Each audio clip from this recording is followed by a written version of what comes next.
Liar. Everywhere. On netrootsradio.com.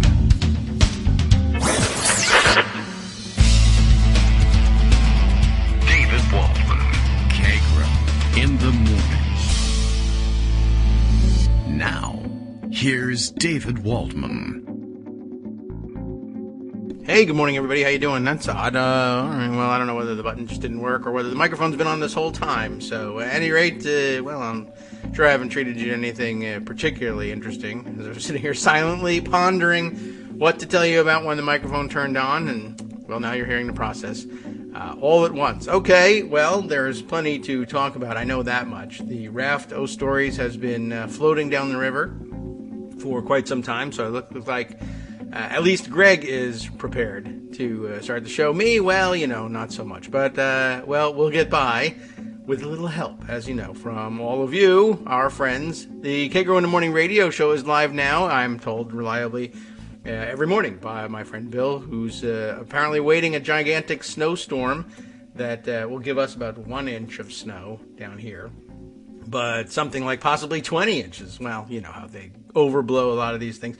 But at any rate, treated us all this morning to pictures of his squirrels getting particularly hefty. What do they used to call it? Husky, right? For the winter. The Kagro in the Morning radio show is live now, here and there, both. Kagro X, me, I'm only here, will do his best to make sure white people feel no discomfort. Everyone, put your feet up, white people. Feel no discomfort during this program. Well, besides, of course, the thumbtack he put on their chairs.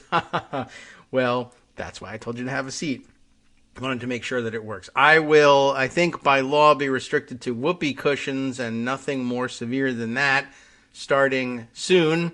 I don't know when the effective date of Glenn Youngkin's own executive order to make sure that white people are comfortable here in Virginia takes place, but or takes effect, or whether he's even written one yet. But I assume that there's one in the works, thanks to them all copying and pasting off of one another, and just doing the same thing over and over again. Not just Alec handing them new bills, but reading them on the internet and enacting them immediately, or setting them down as executive orders in order to be Trumpier than the next guy.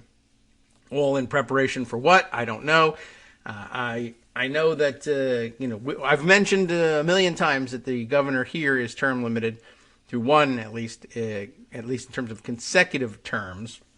And that usually leads to speculation that the sitting governor will run for Senate or for president immediately, despite the fact that he's a total unknown and whatever.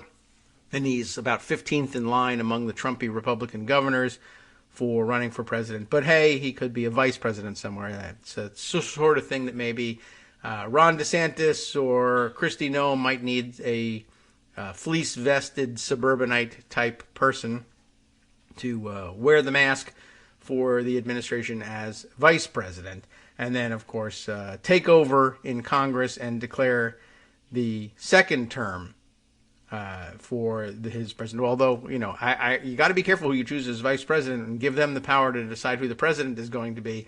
I think the founders probably could have told you if you actually gave that power over to the vice president, pretty sure the vice president would just make themselves president later on.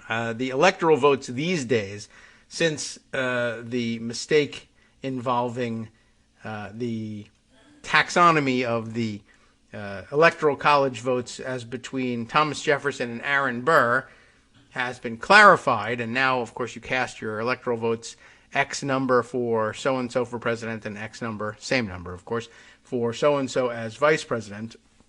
I suppose, by the way, there could be a faithless elector somewhere along the line who says, I like this president guy, but this vice president I'm really unsure about. I'm not casting my vote for that vice president. I don't know if that's ever happened, but I guess it could. I guess anything can happen now. But, you know, I mean, if you're allowed to just pick up one of these certificates and say, I don't think this one's valid. I think the fake one that was sent by the fan club is the actual electoral college ballot. I guess if you can do that, you can just pick it up and say, the way I read this, these votes are for me. I'm sorry. I don't know what to tell you. I'm a little dyslexic and everything, and maybe, you know, you might have some questions about how well I'm reading this certificate, but in my view, that's what this says, and, you know, my view is what goes. So, I'd expect that, quite honestly, if that's your reading of things. And, of course, all that power that they said rested in Mike Pence's hands currently will rest in Kamala Harris's hands in 2024, no matter what the outcome of the election, even if it is a landslide for Trump, as he's predicting, of course. Kamala Harris can, I guess, decide that those papers say something completely different, especially if she decides to read completely different papers. Like maybe the Kamala Harris fan clubs in the various states send theirs along. Still no word on any solid progress towards holding anyone accountable for these things, though several state attorneys general have said, yeah, the federal government ought to do something about that. But you know how slowly they tend to move in these things. And Merrick Garland is a very deliberate kind of person, taking his time with these things, which in the meantime, I guess, means it's entirely legal. I've been looking into my own plan to forge some government documents as well, seeing as how they're at least taking their time and getting around to prosecuting these crimes. There's at least a couple of years that you can live large, one at the minimum, and get away with it. So while I understand the motivation to forge electoral college documents, I'm going straight to the top. I'll be forging Federal Reserve documents. And that way, it will become much less problematic for us to raise the money that we need to win all these elections. Apparently, dark money seems to win these elections quite frequently for Republicans.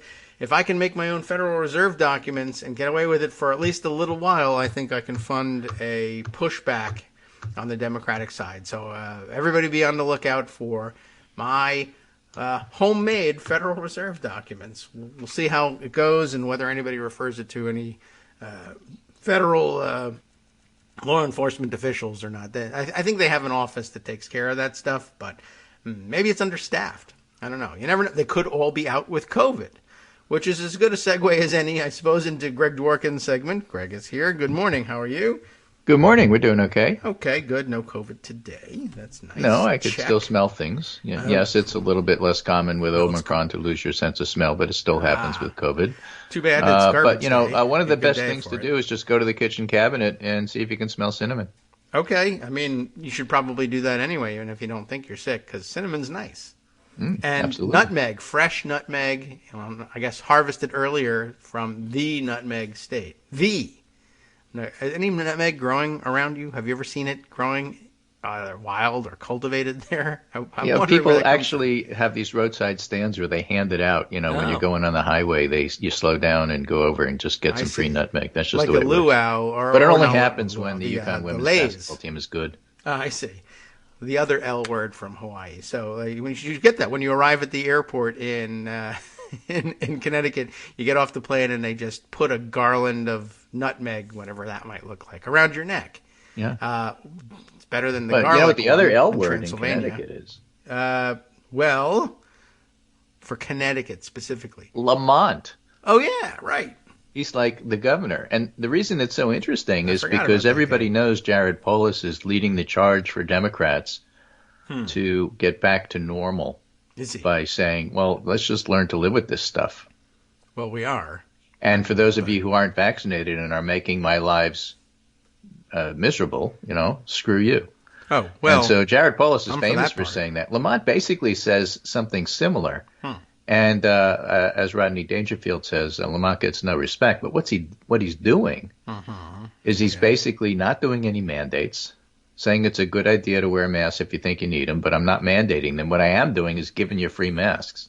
Oh, all right. Well, that's right. And I'm not saying that you have to prove that you're not infected before you go to work, but I am giving you a whole bunch of free tests.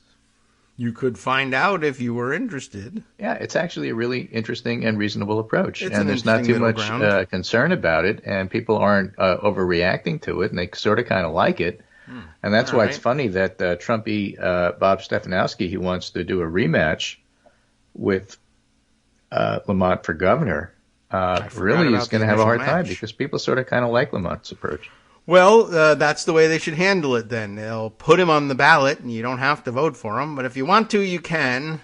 It's sort of a middle ground kind of a thing. And yeah, we're not to the point where people are snitching on you in terms of who you voted for. That's Virginia. That's not Connecticut just yet. Right. Michelle Goldberg had a very interesting piece What does it mean to be done with COVID? It's delicious. Oh, yeah? All right. Where are we? Let's look. Yeah. What needs to be done? And points out, all these Democrats just are missing the whole political thing. And she said, what are you guys talking about? Oh. Me here in Connecticut watching what Lamont is doing, looking at Colorado in terms of what Jared Polis is doing, looking at what Michelle Goldberg is writing here. Even with Omicron around, there's a fair bit of normality available, especially if you don't have kids. Yes. Here in New York City, restaurant, bars, nightclubs, theaters are generally open. Shows are closing at the last minute when cast members fall ill. But, you can have a party, you can go on vacation. What you can't do is force other people whose vulnerabilities might be greater than your own to agree with your risk assessment. Yes. And you can't make them join you in moving on while the pandemic still rages. So, as she points out, there are certainly COVID mitigation policies that are awful, including in New York. Like, for example, if you test positive for COVID, the kids can't go back to school for 10 days, even if they test negative earlier. And the CDC says you really only need to do 5 days. And you could argue about whether or not that's with or without testing. But the point is, she's saying even when you test negative, they still don't let you back, which is crazy. And she says, I hate the fact that my kids still have to wear masks outdoors at recess. My daughter eats lunch on the cafeteria floor for reasons of social distancing. But in general, what's standing in the way of normal life is COVID, not COVID prevention. Okay. Yes. In most cases where schools are closing, it's the staff. To have more normalcy, you need less illness.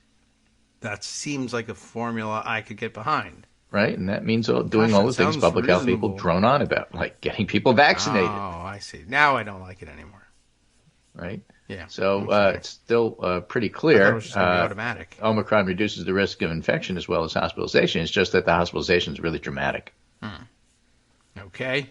Oh, like, does it come with music? They should say that's what we'll do. We'll send everybody soundtrack. You can play. You're gonna get masks, tests, and an MP3 file of that music, right? So that you can play which is really dramatic. Last month, Michelle Goldberg reported on a letter that Randy Weingarten, president of the AFT, American Federations of Teachers. Hi, Randy. How are you? Wrote to the CDC's director, Rochelle Walensky, and Secretary of Education, Miguel Cardona, asking for an off-ramp from mandatory mask policies. There are reports coming from some classroom teachers that the constant use of masks impedes learning. A number of parents have expressed dismay about their child's overall well-being after wearing a mask continually for well over a year and a half. This is especially the younger kids. Okay. And the CDC put out updated guidance saying you can wear a clear mask. This seems a tacit acknowledgement that ordinary face coverings can have educational costs, and they certainly have a social one.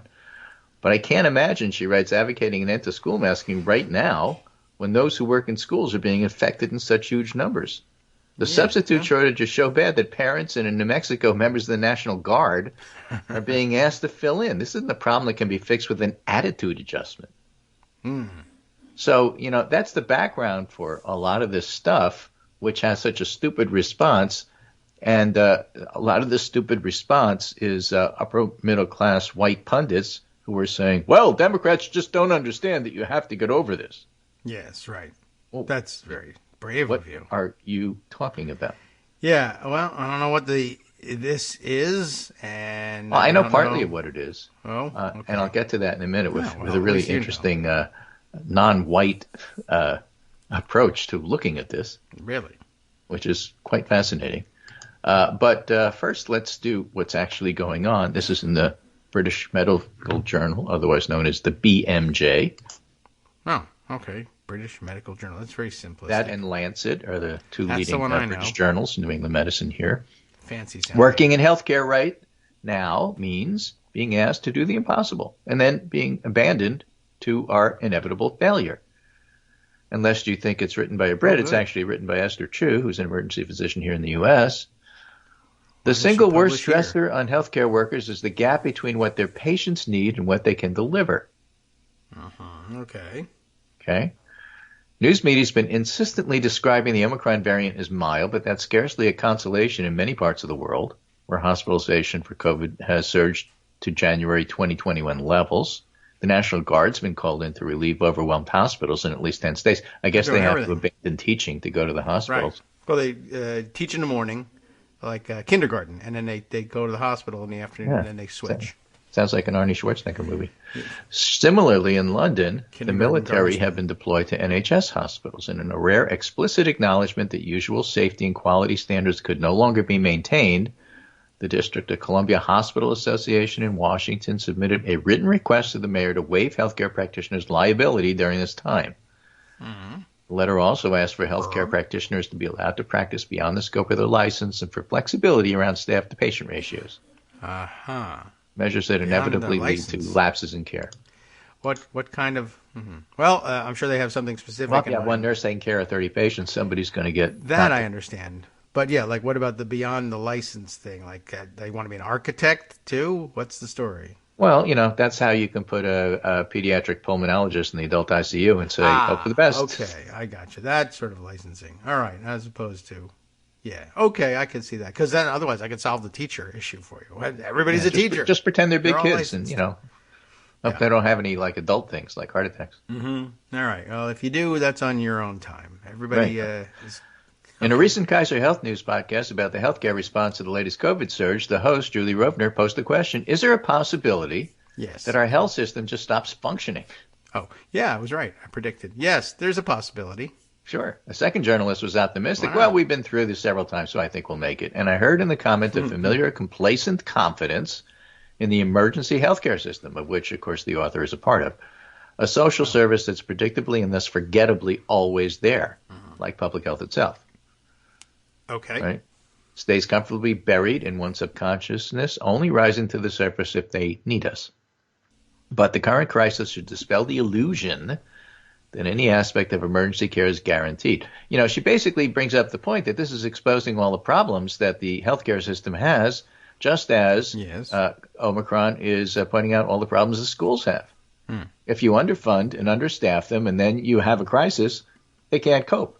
Then you blame them because it can't possibly be your fault. It's got to be somebody else's fault. And so Republicans who basically weaponize this wind up being elected governor because of it. Well, it's happening. It's happening more and more these days. It is. So even the very work of grappling with the impossibilities adds to the problem, whether staffing shortages or boarding or allocation of scarce resources. Each issue requires a solution devised by committees and task forces which comprise the same people trying to keep their heads above water doing everything else. True. Yes. Because, like, if you're in a hospital, you know this, that if your department needs to put together a committee to try to solve something, it's the same 4 people. Unless you're a small hospital, in which case it's the same 2 people. Yeah, okay. And this, too, means more time and labor, emotionally and mentally challenging work on top of existing responsibilities. So it's no surprise, since you don't really get credit for it, you don't get paid extra for it. Eventually, these folks burn out and they walk away. Well, have the National Guard do it. Yeah, after they're done teaching. Right. I'll see you at 4. So she points out, I've worked the same shift for 6 years. The pandemic has decimated what was a stable, familiar crew. Some colleagues went to different parts of the hospital, some to outpatient, some retired, few returned to school. And some are caught between work and the responsibilities of caring for children or older relatives. One died from suicide. I can barely stand to write that. What people don't see is how we're there until we're not, or how we're there but so diminished you might not recognize us. Yes. Well, it might be difficult to tell if you're not frequently hospitalized. You don't know what the standard of care is, I guess. Right. I guess that might help cover for you. But, yeah, they're telling you it's not up to snuff. Got it. At the same time, The Atlantic has this piece. The anti-vaccine right brought human sacrifice to America. What? Since last summer, the conservative campaign against vaccination has claimed thousands of lives for no ethically justifiable purpose. Oh, okay. That's a way of viewing it. Written by Kurt Anderson, author of Evil Geniuses, The Unmaking of America, A Recent History. Evil Geniuses, okay. So, in the early phases, as the coronavirus spread to the U.S. and doctors and pharmacists and supermarket clerks continued to work, metaphorical reference fast and loose over the top to ritual human sacrifice came up. The immediate panicky focus on resuming business as usual in order to keep the stock market from crashing was the equivalent of, quote, those who offered human sacrifices to Moloch, according to the writer Katenya Harrison. Why not? I got in on the analogy too, says this author. After Donald Trump's first big indoor pandemic campaign rally in 2020, June 2020, I made a crack on Twitter that for the 6,000 MAGA folks attending it was like a human sacrifice to please the leader. And indeed, at least once during the month before the rally, Trump played the part of gung-ho godlike king presiding over the glorious sacrificial deaths of his subjects. When asked during an Oval Office encounter with the press whether the nation will just have to accept the idea there'll be more deaths, he said, I call these people warriors. Okay. Warriors, mass human sacrifice. These are the high-pitched figures of speech studying a debate about our political economy. Today, the economy is no longer in jeopardy. Unemployment rates and salaries have returned to pre-pandemic levels. GDP per person is higher than at the end of 2019. Personal savings are growing. You wouldn't know this by listening to the news. And businesses are starting up faster than ever. Corporate profits and stock prices are at record highs, even with the recent downturn, and or correction, as I like to call it. And for more than a year, we've had astoundingly effective vaccines, all of which means that for a long time now, the right's ongoing propaganda campaign against organized political resistance to vaccination, among other public health protocols, has been killing many Americans for no reasonable, ethically justifiable social purpose. Speaking of which, I note parenthetically that the Georgia state legislature is prepped to offer a new law that says basically you don't have to vaccinate kids in school for anything. Not just public. You mean just in school or everywhere? You can just they're stuck with the schools because everybody knows schools are how Glenn Youngkin got to be governor. Yes, right. Well, starting with the schools, that'll pretty much cover it. They don't ask for vaccination records for Little League.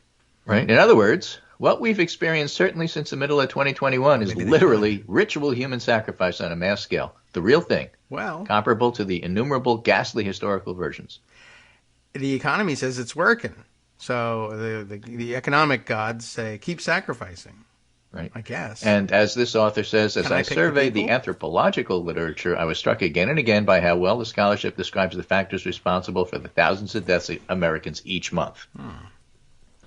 Our current experience is filled with what historians of human sacrifice have identified as its key features. Let me run through the main ones. 1, cultural and social complexity. Okay. 2, intense social stress. 3, politics plus faith. 4, enormous scale. 5, victims volunteer and volunteer. Volunteer in some ways. And volunteered by others for others. Sometimes, right. Well, Hunger Games, very popular. Participants' murky understanding. And real. Like Jonestown. Oh, I didn't realize that. Oh, you meant me. It sounded great. Exactly. So he concludes, perhaps in a country of 330 million people, and even just within its super red jurisdictions, the long-term governing prospects for the live free and die GOP are inherently self-limiting. Maybe we have empirical grounds for hoping the long arc of the moral universe will bend towards justice. In this instance, for now, the death count keeps rising, as Charles Gaba has pointed out. It's just simply higher. Yeah. Among red areas, and it's higher among the unvaccinated. Well, they volunteer more frequently to be sacrificed, so I guess it stands to reason. All right, well, for a country of now 329 million, I guess we can handle it. We could do this 329 more times and not even notice. We're ready to sacrifice. Okay, well, that's gory, but I guess true. Yeah, we think of that as such a foreign concept, and how primitive and crazy you'd have to be to accept this idea of human sacrifice on a large scale. And here we are, and people saying so as they go. No, I don't care if I die. We do ivermectin, also known as cargo cult. Yeah, man. Let's see. Well, that's. I don't know. It's kind of difficult to square with what we think we are, but I don't know what else you could call it. If you start saying, the America, if I die, I die. We know us to, well, there's a lot to be said about that. Well, okay. So we're getting closer to the Aztecs. And take us to the 927 time frame when we start to hear music in our heads. Oh, yeah. This is Tom Peacock, who tweets. Yes, okay. He's a virologist at Imperial. Oh, okay. Viruses and SARS are his expertise, and he says typos are intentional. Yeah, all right. Unlike me. So he writes, as it's been getting increasing attention recently. I'm going to write a short thread on what we currently know about BA2.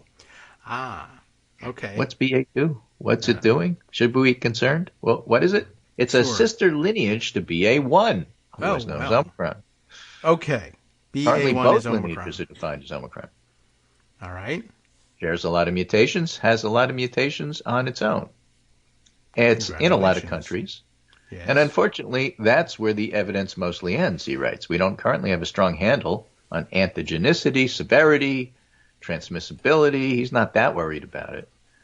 The interesting thing he points out is that because it has a particular mutation, which is different than the BA1 Omicron that we have now. It shoots laser beams. When you go and test it on PCR, yes, it shows up looking like Delta. Oh. And for that reason, it early on was labeled the stealth variant, which was unfortunate because it's not that the PCR doesn't get a proper positive. Mm-hmm. If you have it, it finds it. It just thinks it's Delta, if you're not careful, and not Omicron. All right. So does that do anything? Care, but the person who's getting tested and finds they're positive for COVID doesn't care. Yeah. So it's really not a concern in that sense for the patient/victim. It's a concern for the lab person who has to be really careful about how they do the test. Okay, I guess. Otherwise, how worried should we be? Those worrying in sequencing and surveillance should be keeping a close eye, but personally, Tom Peacock, is not sure it's going to have a substantial impact, and he's not that worried it's going to make that much of a difference. Oh, okay. Well, just so you know, because you'll hear it in the news, because the news all glomps on and does the same report at the same time on several different outlets. Yes, I have heard it, and there's, oh my goodness, should we be concerned? No, it's another oh my god variant. Hi, it's me, David Waldman, the same guy who was just talking to you a second ago. Our Patreon subscription drive is still going strong, with over 175 monthly donors who help keep us on the air. If we've helped keep you going during the pandemic, why not return the favor and help us keep going so we can all be together for the next disaster? Patreon.com, Patreon.com, makes it easy to make secure, recurring monthly contributions to support our show. Patreon.com/KagroX gets you straight to our donation page. Maybe you'd like to thank us for keeping you sane during the Trump era. Maybe you're looking forward to in-depth explanations of what's going on in the Biden administration. Whatever it is that keeps you listening, we need your help to keep bringing it to you. And hey, if you happen to prefer using PayPal or even the Square Cash app, we're up and running with those options too. Thanks again, everyone, for all your support. We literally could not do this without you.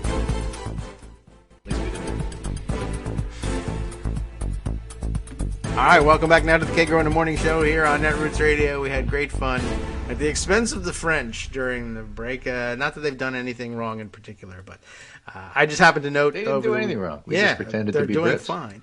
BA2 variant or subvariant had seen mentioned yesterday as possibly being responsible for this incredible surge in certain countries that have made their way up the charts lately. Notably, I think mentioned were Denmark and France. There have been a couple of other countries that have sort of rocketed to the top, although but most of the experts that I'm following basically say, look, it's Omicron. Okay. BA2 is Omicron, just like BA1 is Omicron. Yes. So the reason they're having a surge is because it's an Omicron surge. It's not a new, different wave. It's Omicron. Yeah, they said treat it as such. Sub-variant of Omicron, which made me think, all right, if you're not going to go through the trouble of giving it a new name, then I guess it's just Omicron in general. So I guess all the same things that we hope apply. And, we hope. I mean, why is it so important that they have more BA2 than we do? Well, probably because they have better sequencing than we do. Oh, yeah. Well, maybe we're slow about that. We don't care what it is. It's just all right. Although, we do care. We'd like to know, but we're just not as good at it as other places. All right. Well, then I guess one of the reasons we cared. We were slow to find Omicron. But, the Omicron has a signature. It just, like, the graph shoots straight up. Yeah. And it seems to be doing just that in Denmark and in France. I had mentioned France because I think yesterday was the first time that in my nightly recap of the raw numbers that France had produced just not, per million residents or anything, but just straight up raw numbers. More new cases yesterday in France than in the United States. I think for the first time on a weekday. They've occasionally topped the charts on weekends where we only have about half or less of the states actually reporting.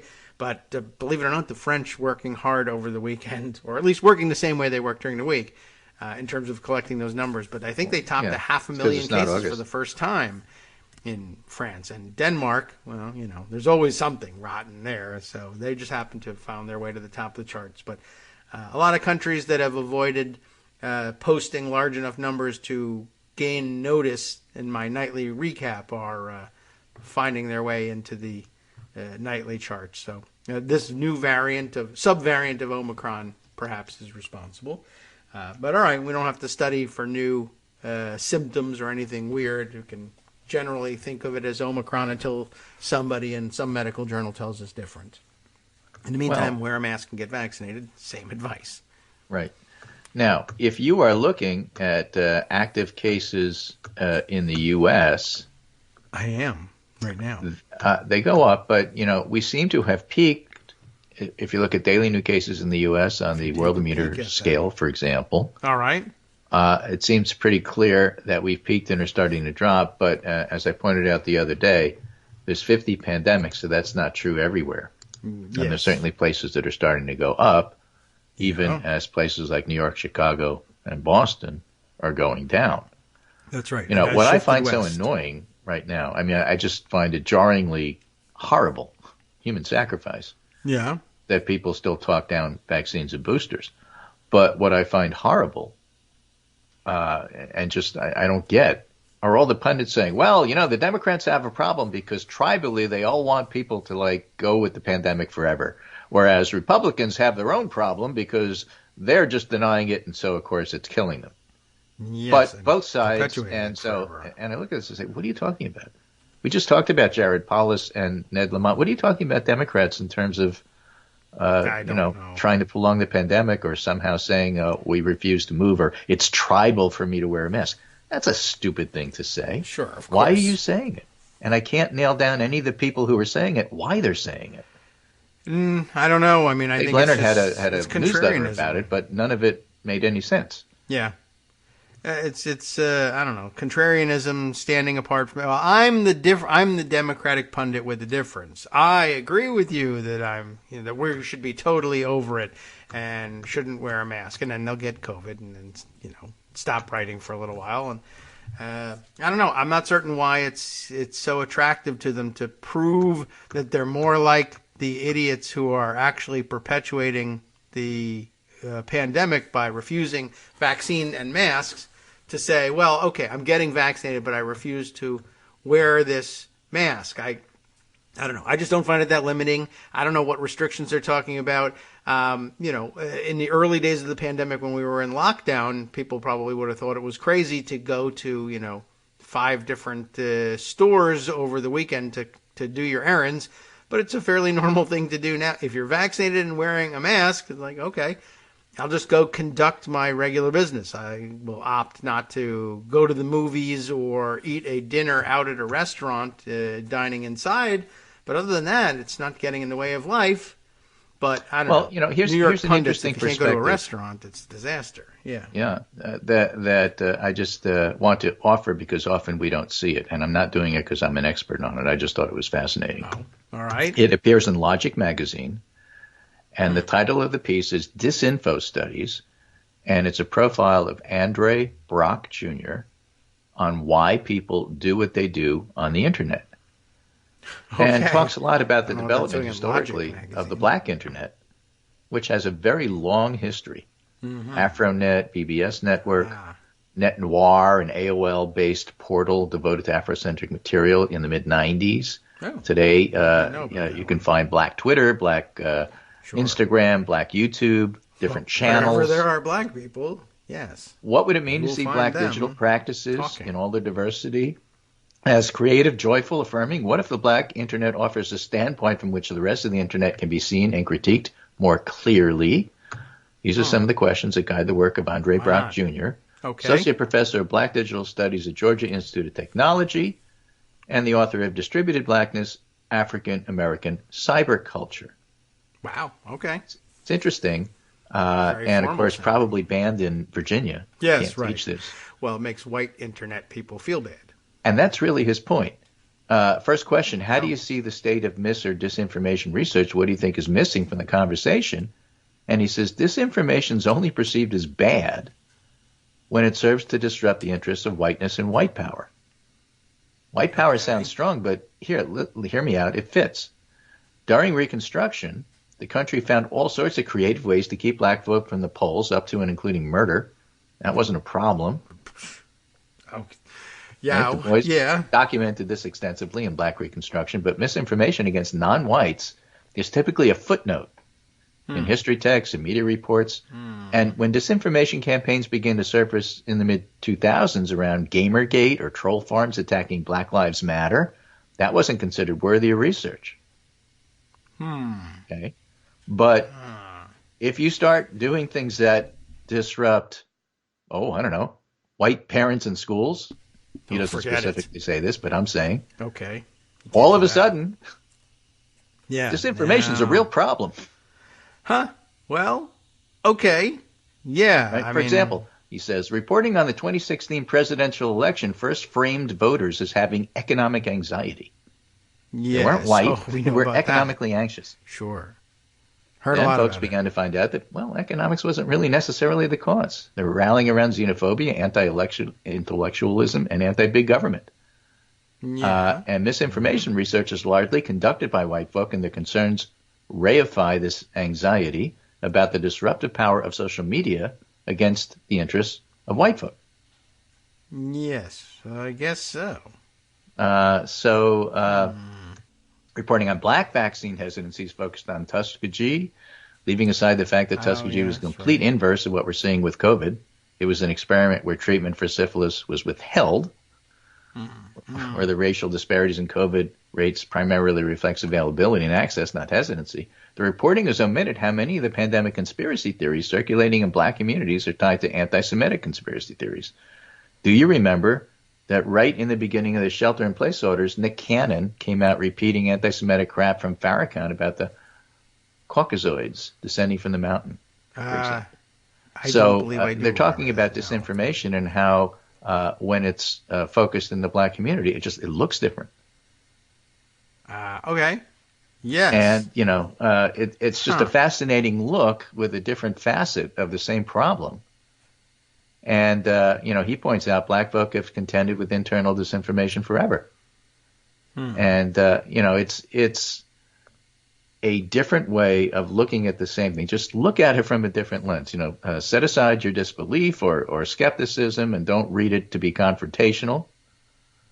Just take a look at it and think about it in terms of a way that you haven't thought about it before. What caught my eye is when he talked about Twitter in that way, too. It's a good hedge. I like that. Yeah. He said, the interviewer says to him, do you think Twitter's an accurate gauge for the discourse? Do you have a sense of what readings are driving the adherence to rationalism? And he answers, Twitter's a space where people who don't read books want to argue with people who write them. All right. That's right? True. I mean, it is true. And so when you think about it that way, it makes the whole discussion about, some expert comes in here and says something like that, and then this guy with 14 followers comes in and says, well, my Aunt Molly says you're a kook and I don't have to listen. Okay. Yeah. Great. I mean, that's democracy. It's wonderful. It's free speech and all of that. But come on. You can just block that guy. You don't have to spend a lot of time arguing about it. Well, yeah, that's what you should do. Assuming he's not a paid Russian troll to begin with. Right. It's always something to keep in mind. I guess we've seen that, but it's I guess an interesting point, and I think he's making it that certainly a lot of that I see that usually described in surveys of mansplaining around the internet. But yeah, I mean, I guess I know that I've seen people complain of white-splaining, of course, all over the place as well. So I guess that must be what he's talking about. And, but. Yeah, disinformation, and I guess it's different in kind.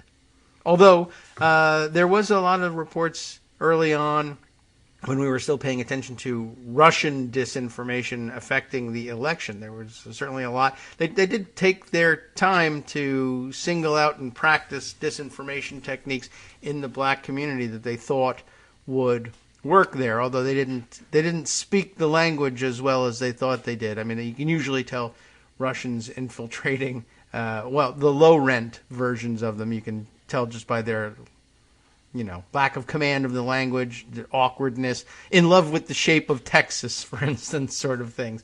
But they very certainly made intentional inroads in black Twitter anyway, and black social media, trying to set themselves up and as influencers there. That's interesting. So the Russians discovered the difference before white Americans were willing to acknowledge it. But, well, yeah, I mean, okay. And part of the reason I bring this up is not because I want to endorse every single thing I read or didn't even read on the air. The point is to make you think and try to look at it from a different lens and look at it from a point of view you otherwise wouldn't have thought of. I appreciate that, and I appreciated that as an interesting hedge and explainer that was provided. Just lest you think I'm teaching critical race theory, I'm just reminding you it's just a different perspective, and I'm asking you to think about the same problem you're already worried about as a white person for totally white reasons from a different point of view. And that's not a bad thing. We all still like, I guess it's a good thing. We should have more of it. Logic magazine anyway. Yes. Okay. Great. I didn't even know you were a subscriber to Logic magazine. Yeah, well, I don't know about that. Here's another interesting thing, segueing into something slightly different, but not so different. From Moron Magazine, yes. Brad Heath. See? I don't know. He's a reporter. He's a reporter for Reuters. He does crime and justice. And he says there's an interesting catch by Twitter's lawyers. All right. Okay. Why not? Trump's lawyers, who are trying to persuade a court that Twitter plotted with the government, said that a congressional memo dealt with limiting, quote, conservative content on the site. A congressional memo. What is that? Okay. But what it actually said, says Brad Heath, didn't say conservative content. It said misinformation and extremist content. I said, isn't that funny? Yeah, extremist content. Well, it's the you same just thing. Thought wait a minute. I'm not saying it's the same thing. I'm saying wait. Yeah, right. I say, let's take out the garbage. Wait a minute. You're throwing Republicans out? No. What? You just said exactly. I didn't say that. You said that. Yeah, I said garbage, the and you only say, thought I was. In fact, the memo refers not to conservative, but to misinformation and extremist content. Yeah. Whoops. Okay. Talk about telling on yourself. Right. Not tell the truth on them, they just think it's hell. All right? Exactly. Sure. Something like that. What's a congressional memo? That was a great...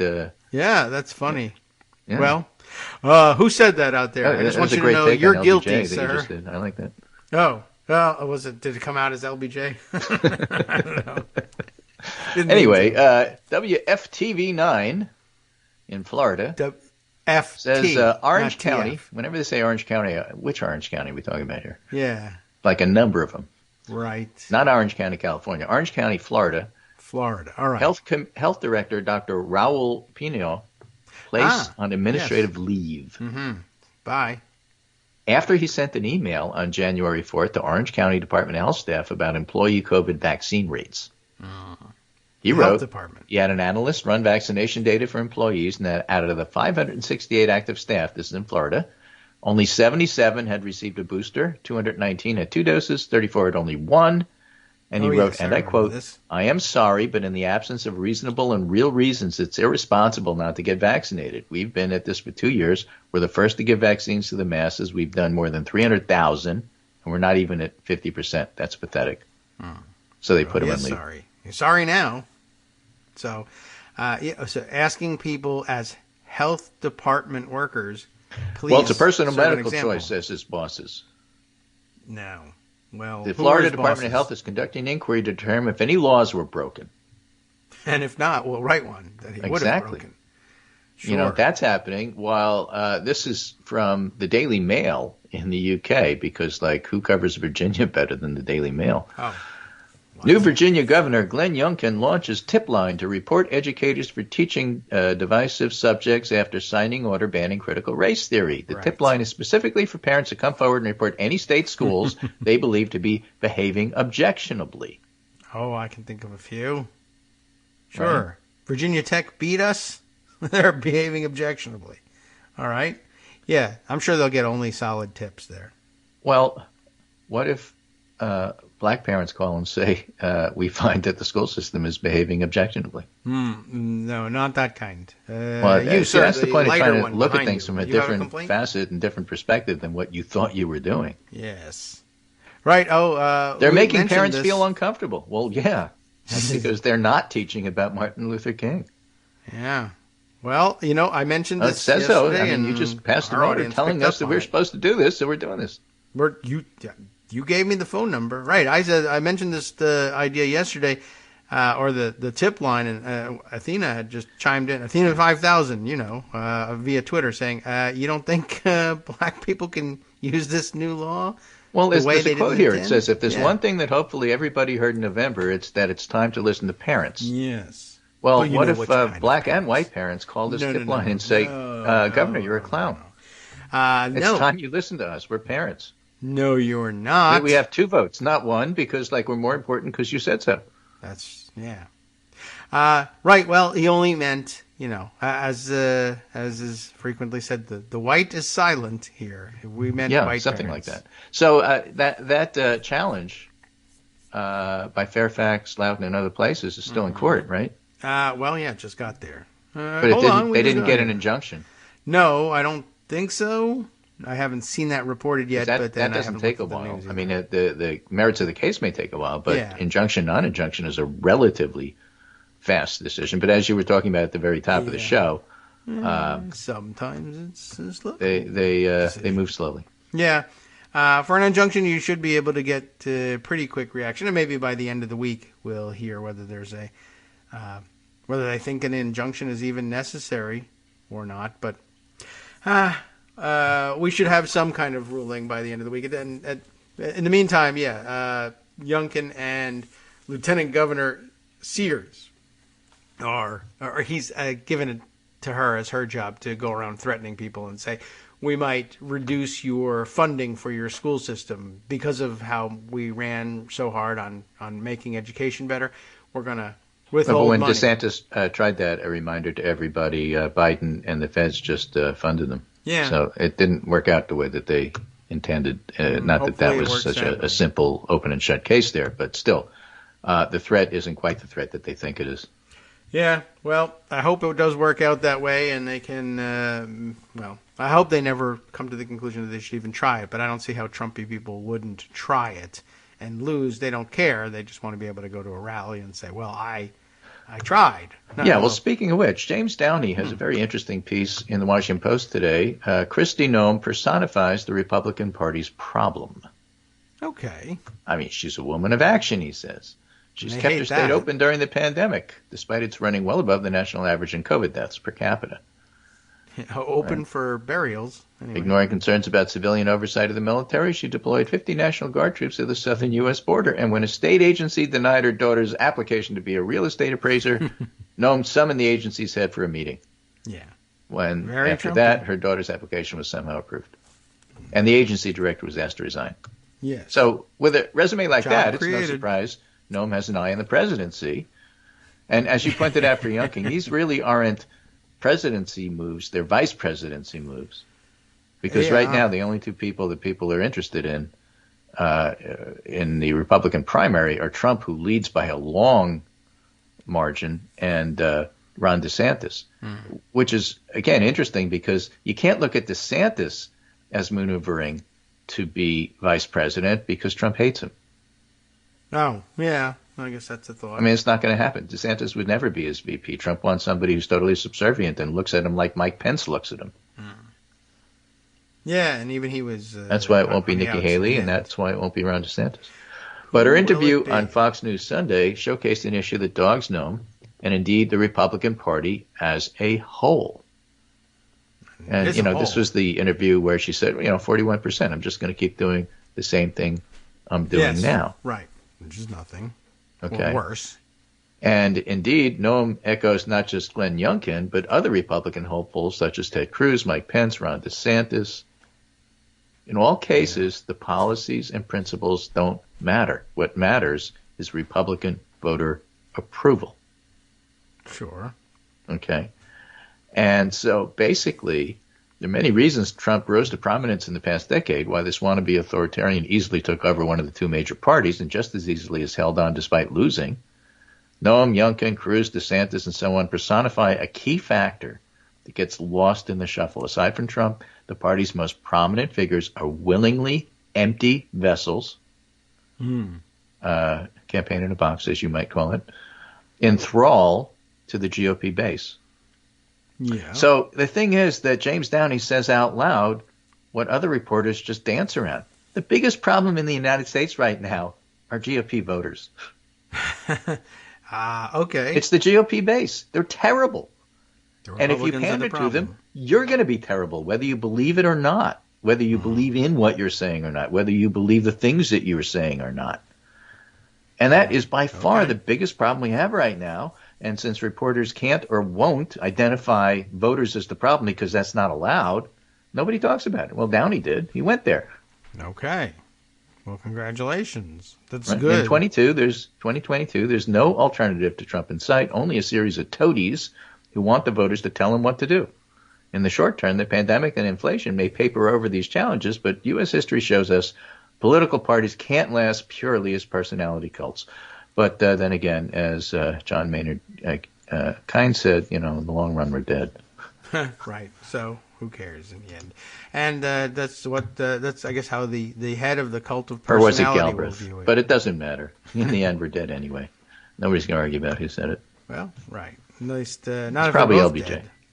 That could be right if we can do his voice for everybody again. But Trump as the head, I guess any head of any cult of personality, I guess, certainly doesn't care about the longevity of their movement. If it ends with their death, that's perfectly fine with them. Yeah. So a lot of death and dying on the show today. But you know what? That's because the GOP base is actually the problem. Not all GOP voters are part of the GOP base, but that base is terrible. It's always been terrible. It's the same base that wants, Nixon, the 23% felt he shouldn't resign and that he was a great president, and the same voters who thought George Wallace was wonderful. They're still here. They're still around. Some of them, yeah. Different generation, but same attitudes. Well, some of them are still voting because their kids are sending in their absentee ballots, even though they died 20 years ago. And, last piece here from Philip Rotner, very interesting in the Bulwark, about your point about how things just take so long. DOJ is investigating the phony electors. They claim it was all just a backup plan, but that's unlikely to persuade prosecutors. Okay. Since the case against the phony electors and their enablers is straightforward and seemingly easy to prove, they sign their names, any investigation is likely to focus heavily on anticipated defense. Several of the culprits have already made it clear they intend to pass off the signing and submission as offering a mere alternative, kind of backup plan. Yeah. Just in case the courts might invalidate the certification. Right. If the universe decides that this didn't happen, we want that to was have never an the plan. alternative history. No? The plan was to affirmatively use the phony certificates, not to file them away for rainy day. The fake documents were the cause of rejecting the real documents, not the effect. The plan was set out in the clearest possible language in the Eastman memo. At the end, he announces that because of the ongoing disputes in the 7 states, said the memo, there are no electors that can be deemed validly appointed. That means the total number of electors appointed. The language of the 12th Amendment is 454, not 538. The majority of the electors appointed would therefore be 228. At this point, Trump has 232 votes. Then Pence gavels President Trump to be reelected. That was the plan. In order to do that plan, you needed to have those certificates. That certificate was part of the plan, and it's not a contingency plan. In fact, he writes, there's not something you can stick in your back pocket in the unlikely event a court might invalidate state elections. That's an action plan to use forged documents to overturn an election. And that's why, when they talked about those electors and Dana Nessel and other attorney generals at the state level referring this to the Department of Justice, that's what this is all about. That's an important distinction, I guess, and saying, all right, even if you don't believe, and it's difficult to believe, and it was difficult to believe at the time, and we did see it at the time. There's a lot of people for whom this is new, the idea that there even were fake electoral certificates, but we did follow it at the time. It was not some great discovery. They had press conferences and said they were doing it. I just happened to... No, we now know that Rudy Giuliani led the effort. Yes. But we wondered at the time, well, what do they think they're going to do? There's no chance that the fake certificate will get to Mike Pence and he'll be like, I don't remember who won this state. I'll just read this one. But that wasn't the intention either. It was simply to say, well, look, there's so much confusion that 2 sets of electors have showed up. I can't make heads or tails of it, so we'll just invalidate the whole state.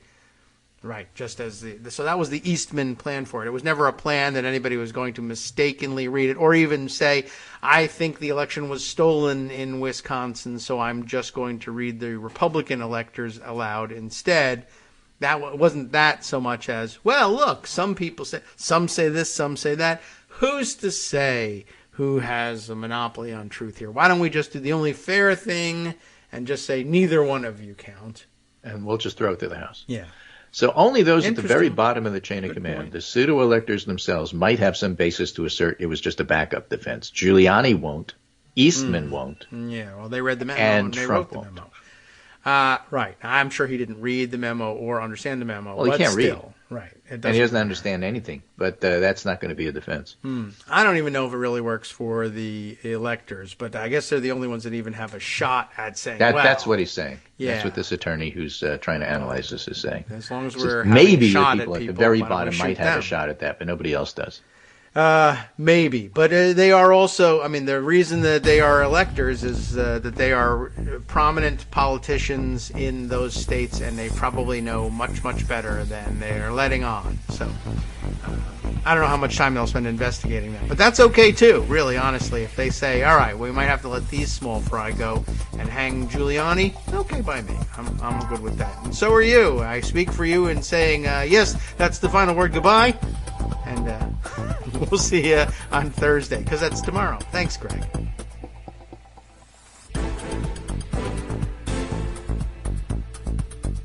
All right, welcome back now to the Kagro in the Morning Show here on Netroots Radio. Let's move on then. Greg gave us his full hour there. We'll see him again tomorrow for yet another roundup of all the top news of the day. Let's see, other things that deserve some time, and then a couple of things that don't deserve any time but are funny and make people sound dumb, so we'll probably talk about those things too. Nobody in particular finding this funny, but more people have COVID. Can you believe it? Not just regular people. Important, famous people. Well, in the political world anyway. Senator Mark Warner apparently now tests positive for what they are insisting that everybody understand as a breakthrough case of COVID-19. Let's everybody know that he's been fully vaccinated, and I don't know how careful he is about masking, but I guess not careful enough, because what can you do? Sometimes even if you're careful, it breaks through, and he's got COVID. Somebody we care considerably less about now, because there are one, Republican, and two on the outs anyway. David Perdue, running for governor in Georgia, has likewise gotten COVID. This time for the second time. I don't know if it's a breakthrough for him and how vaccinated he is, but I guess we'll find out soon enough. So, not much news beyond the fact that Mark Warner has got it. Let's see if does the article tell us how he's feeling?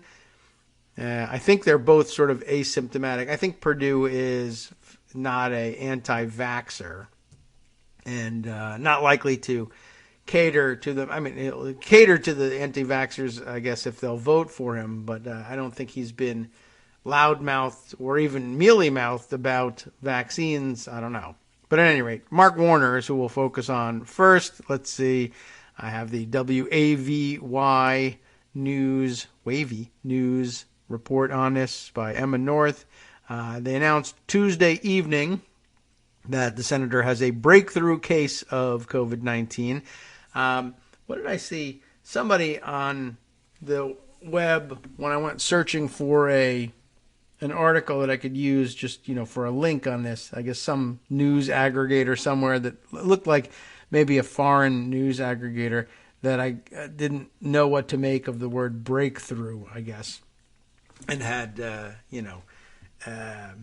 I think reported it as a groundbreaking case of COVID-19, like he discovered a new variant of some kind. But I think they just meant breakthrough. Because here in English, reported by English-speaking reporters, it just says breakthrough case of COVID-19, and we know what that means. So let's see. He, according to the communications director for the senator, he was vaccinated, had a booster shot. Symptoms are mild.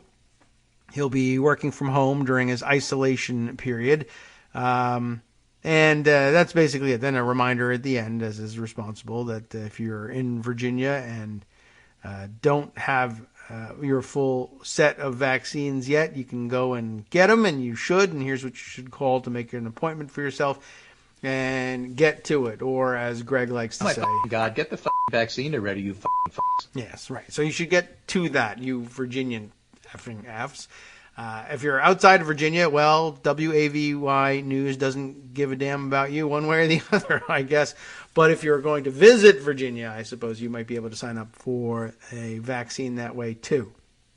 All right, so not much from that, although, again, it means that there's a Democratic senator out from voting, so you have to be careful about what you're bringing to the floor and count heads there and make sure you still have a working majority for things. That's a constant worry in a 50-50 Senate. Others who have the disease, I mentioned earlier, David Perdue, the Daily Beast is the story I grabbed about that one. David Perdue gets COVID in the midst of gubernatorial campaign. It's a case of deja vu for David Perdue, which rhymes, and that's fantastic, and we like that. But not only is it a case of deja vu, it's a case of COVID-19 as well. The Georgia Republican who is running for governor, for whatever reason, has tested positive for COVID and has gone into quarantine a year after he had to isolate during the final days of his senatorial campaign because of a coronavirus exposure. Perdue's positive test comes hours after he spoke at a lunch in Atlanta, not just any lunch, like it's lunchtime, I'm going to start speaking, but an event, a function. He spoke at a lunch in Atlanta where many attendees were unmasked because it was lunch. They had to eat lunch. According to the Associated Press, Perdue says he does not have symptoms and plans to campaign virtually until cleared to return to the trail. That's all they've got. That's all we care about, really, at that point for Perdue. So lucky him, he is asymptomatic. I assume that means that he too was vaccinated. I don't recall, as I said, him ever being counted among the ranks of the anti-vaxxers. So, it would be nice if he spoke up and told people the reason I'm able to campaign virtually and can appear on camera even, as opposed to being laid up in bed, is I got my vaccine, and you should too. All right. Let's see. Oh, yeah, right. I forgot. So among the other things that are out there that I said are stupid things, I want to prepare you for this one. It's another one of these things where it's difficult to tell whether or not it is a joke and who is in on it and who's not. But just by way of keeping tabs on the latest stupid thing that Republican angry Karen type parents, sorry Karens that we know, are capable of believing because of their incredible distrust of all things governmental, including public schools. I don't know where this came from. A lot of people on the internet are just assuming that the person in question here has a Galaxy-class troll for a child and planted this rumor. I mean, I don't know. Should I just... Do we have the tape here? Can I access the video and play it? Because I don't even know whether I'd be able to set it up straight without dying laughing here. Oh, they have the whole full Dang. Maybe I can find... Yeah, you know what? I'll scroll through the Twitter stuff and see if I can find it. All right, so I'm sorry. It's taking a little longer than I thought here because I just made the decision on the spot. Let's just play the video if I can. And I put aside... I can't even remember who... the BuzzFeed News report about it, thinking I would just read you the write-up about it, but they offer the video, but they have the video of the whole entire school board proceeding, which is, a couple hours long, and although I could probably find pretty quickly the section we're looking for because I would recognize it, I initially saw it on the internet just as the clip of these particular dopes talking about what was bothering them. Oh, yeah, all right. So not as easy to find as I had hoped. But, yeah, all right. Maybe I'll just have to read the write-up of it. And I don't know. It seems like it's going to take away from the humor of it. Okay, so what's the newest, dumbest thing that Republicans could possibly believe about public schools and the way they're being run? And the answer is this one woman who gets up in front of the school board of God only knows where. I guess I'll read you the write-up of it instead. And this way. Okay, Michigan. Great. It happens in Michigan. A Michigan superintendent has had to refute a wild rumor that they take all the humor out of it by presenting it this way. All right, I'll rewrite it on the fly. This woman heard that just like around the country where they're accommodating transgender persons and giving them their own bathrooms or letting them into other people's bathrooms, and either way, whichever it is, I object to it because they're going to the bathroom and I don't like talking about bathrooms. That's horrible. But even worse than special rights for using bathrooms for people who were born one gender but identify as a different gender, we're even accommodating in our very public schools, including, in this case, I think a middle school. And this, I just think this is, they heard about this on the internet. We're making allowances. This woman says, I heard it through the grapevine, making allowances for furries, children who identify as furries, which I don't think is happening all that often at any level, no matter at what level of intensity, let's say, they're identifying as furries. She, by the way, takes this to mean not the already, difficult to understand and perhaps get along with trait in fully adult humans who call themselves furries, who it generally applies to people who like to dress up in furry costumes. Like I guess the best example of, if you don't know what the hell that is like as though they were working at Disney World or were cheerleading mascots for a college football team that dresses up as the Nittany Lion or what have you. But they dress up in costumes that are furry. And, it's a little weird and personal, and I don't really feel super comfortable discussing it, but whatever. There's words you can say on the radio. They like dressing up for various reasons in these costumes, some of which, if you were describing them in the vernacular, you would not be able to say on the radio. But there's also some, I suppose, relatively harmless aspect of it, too, because they have public conventions and everything, and they're not just simply having sex in ballroom A in costumes. They're walking around like normal people, but like normal people in furry costumes, which is difficult to imagine conceptually, but visually, I think you can figure out what's going on. Well, anyway, that's what furries are about. This woman apparently has taken it in mind to believe that what furries are people who identify as cats or dogs, as opposed to people who like to dress up in cartoonish cat, dog, or other furry animal costumes.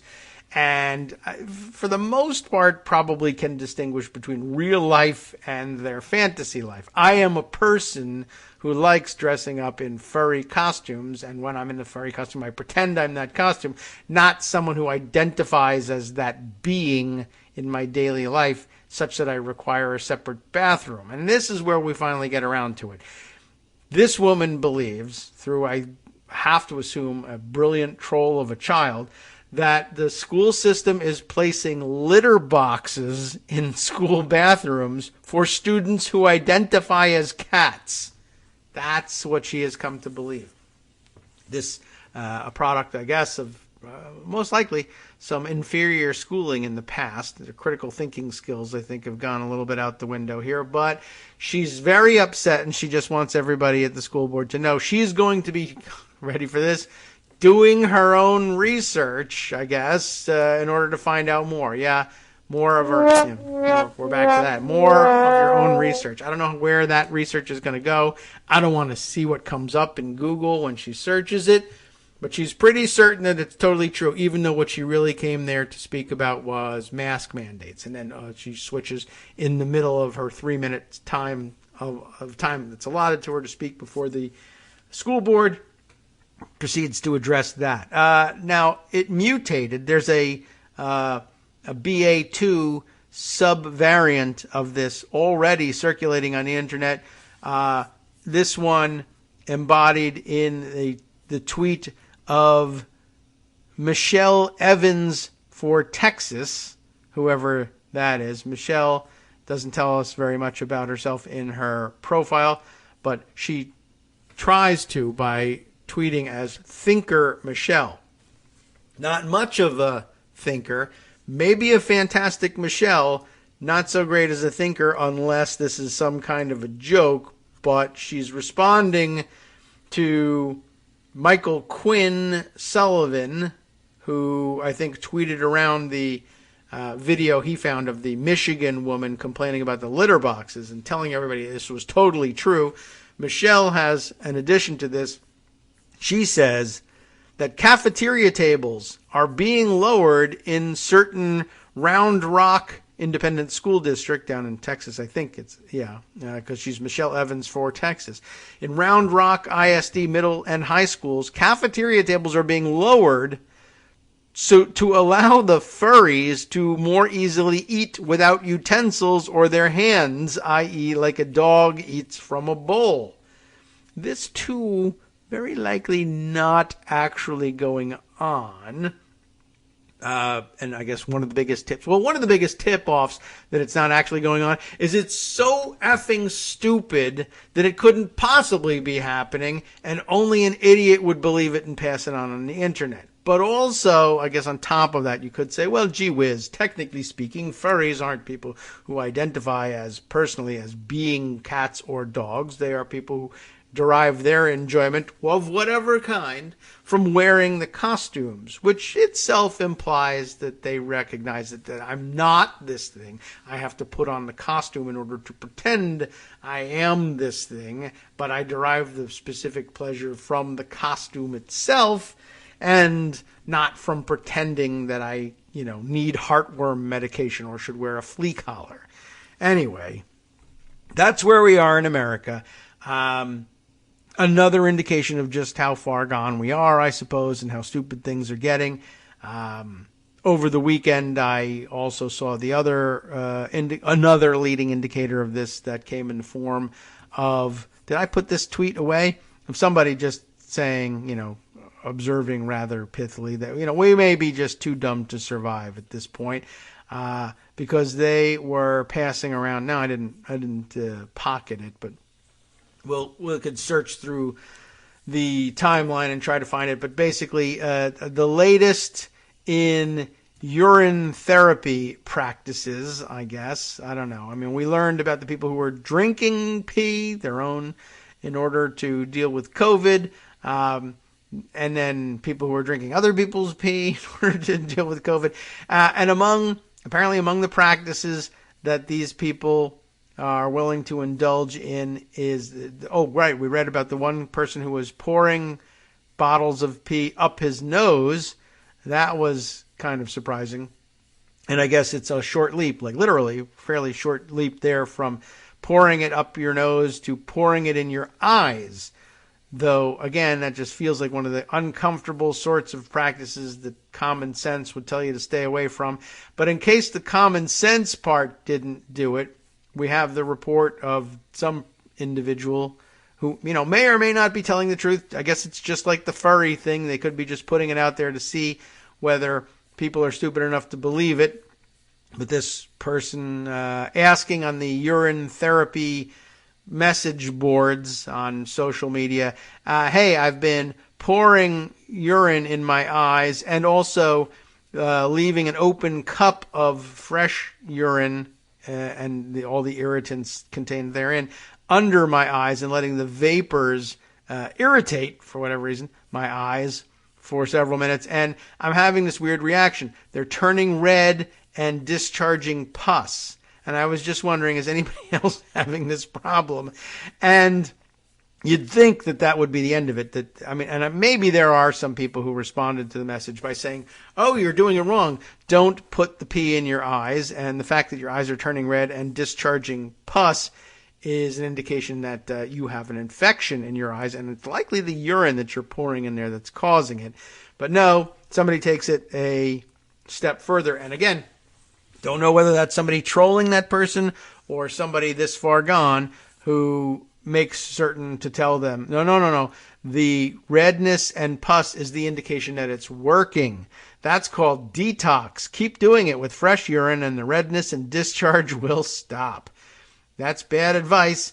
It probably won't stop. And this person could, I guess, potentially, well, they'll certainly give themselves a terrible infection. They have it now. You can hear that their eyes are red and discharging pus. If they go blind, I don't know. I'm not certain how they'll conduct their own research to figure out what to do at that point. But maybe they'll avail themselves of the text readers that the visually impaired do have available to them in order for them to do their own research, usually smarter research than that, on the internet. So, okay, I just wanted to let you know that was like an actual thing, and people are at least circulating these screen grabs of things being posted. I've seen dumber things posted on the internet, but I don't know. Somehow there's a quantum difference between this. I mean, knowing that there really is a urine therapy crowd out there and knowing that there's an actual furry crowd out there too, I don't know. Somehow it seems to me the likelihood of middle schoolers demanding and winning the right to have litter boxes in the bathrooms and cafeteria tables lowered to the floor. Like, what would you need to lower a cafeteria table to the floor? If you're allowing kids to pretend they're dogs, I identify as a dog, I want to eat like a dog. Oh, all right, well, what we'll do is we'll lower a cafeteria table to the ground level so you can eat like a dog, as opposed to just simply saying, why don't you just put the bowl on the floor? Like, that never occurs to anybody. No, it can't be. I guess maybe that's just, if you were able to do that sort of parsing of logic, I suppose you would never fall for it in the first place. But it's America, and people do. All right. How about this? Perhaps you'll fall for this one. This I have from Raw Story, based on a Vanity Fair article, which I may or may not be able to get to paywall-wise. But the key element in the eyes of Bob Brigham over at Raw Story, anyway, of the, I think it was Gabriel Sherman profile, in Vanity Fair of Jerry Falwell Jr., still alive. Don't know if he's had COVID, don't know if he got in danger of dying from COVID, but still alive for whatever reason in this world. Evangelical Jerry Falwell Jr., it says here, as the key takeaway for Bob from the Vanity Fair. And it's my key takeaway, too. I like it. What did he do?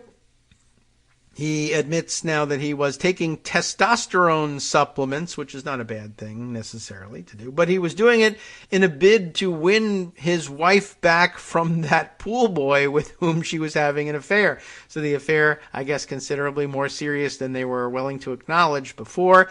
I guess now that he's fallen from grace, he's opening up more about what his situation was. Former Liberty University president Jerry Falwell Jr. began taking testosterone supplements in an effort to win his wife back from the Miami pool boy with whom she had been having an affair, according to a new report. That was one of many revelations after the Falwells sat down with Gabriel Sherman for Vanity Fair for an interview at their 500-acre Lynchburg farm. So they haven't lost that in the process. It's probably a fascinating interview. Let me just see, I guess, if it's available or if it's paywalled. And yes, in fact, it is paywalled. But it looks like, I'm sure it's a fascinating view. And not altogether sympathetic, I would bet. Gabriel Sherman does a pretty good job of that. But at any rate, here are the excerpts that Bob Brigham has singled out for us. And why not? He's got to have a good eye on a story like this too, right? A former Miami pool boy named Giancarlo Granda, we remember him, claimed he had a nearly 7-year affair with Falwell's wife, Becky. I didn't realize it was that long. And that Falwell often liked to watch them have sex. I believe we heard about that. Granda went on national media tour. He gave interviews to ABC, CNN, Reuters, Politico, and the Washington Post, and said that the Falwells began grooming him when he was 20 and bought his silence with luxury vacations, rides on Liberty's private jet, and an ownership stake managing a Miami Beach hostel. Remember all of that? To bolster his claims, Granda released screenshots of FaceTime calls and text conversations with Becky. Fun conversations like, quote, "I'm not wearing any panties," which she allegedly wrote to Granda in one message. Falwell released a statement that acknowledged Becky and Granda's relationship, but he vehemently denied watching the trysts, because that's crazy. Instead, he ate out of a dog bowl on the floor.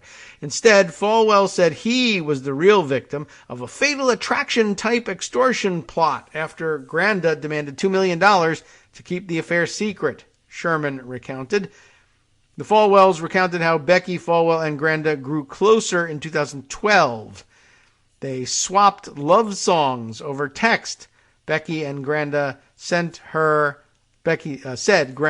her Little Things by One Direction and Sideways by Citizen Cope.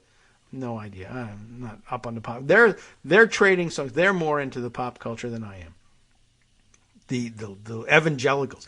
Anyway, around this time, she started signing her texts to Granda, "I love you." That seems problematic for her husband. When Granda called, Becky snuck off to talk. This is kind of interesting. Her unexplained absences became a running joke in the Falwell family. Her kids, this is really horrible, her kids printed T-shirts that read, "Where's Becky?" which is just kind of, I don't know, that just seems like sad in a way. And I don't know whether they knew what she was doing, but her absences were that noticeable to her children. I don't know whether they were adults at the time or what, but at any rate, it seems kind of heartbreaking if you care about those people, which we don't, to find out that that's the case. The couple went into business with Granda after Becky says she informed her husband of the affair. "The only way I could do it was to detach. I let it go on. I'm partly to blame," Falwell said. "I was thinking maybe I was the reason she was lonely because I wasn't taking care of myself." I suppose that's possible, but you know, you could talk and work that out, but whatever. Gabriel described how Falwell sought to win her back, saying he hired a trainer, he lifted weights, and took testosterone supplements. Not a bad plan, although it might have been a bad idea just to try and keep the marriage going, but you know, whatever. They're fundamentalists, they feel like they have to. I guess, I don't know, I guess it's a fairly normal thing to say. Well, maybe usually Republican evangelical would never say, maybe the problem is me, you know. But then again, I don't know. I have a feeling like maybe he really didn't think that and do that. That's a normal person possibly having an internal conversation. I think it's people like Jerry Falwell Jr., I think it's much more likely that he said, well, maybe if I get a trainer and take testosterone supplements, I can get some hot three-way action with them and they'll let me in, as opposed to I can win her back. But that, I don't know, somehow that's more easy to believe about him than him saying, perhaps it's my own fault that my wife has become alienated from me and I could do something to reach out to her and meet her in this space. I feel like that's not the real driving force behind these Republican types taking testosterone supplements and getting a trainer. Whatever. At any rate, he says that's what it is, and now it's up to you to decide whether or not you believe him. And if you do, whether that makes any damn difference whatsoever in your life or his, for that matter, I prefer to say, well, I guess we can say, I'll be generous and believe you, just stay out of public life forever.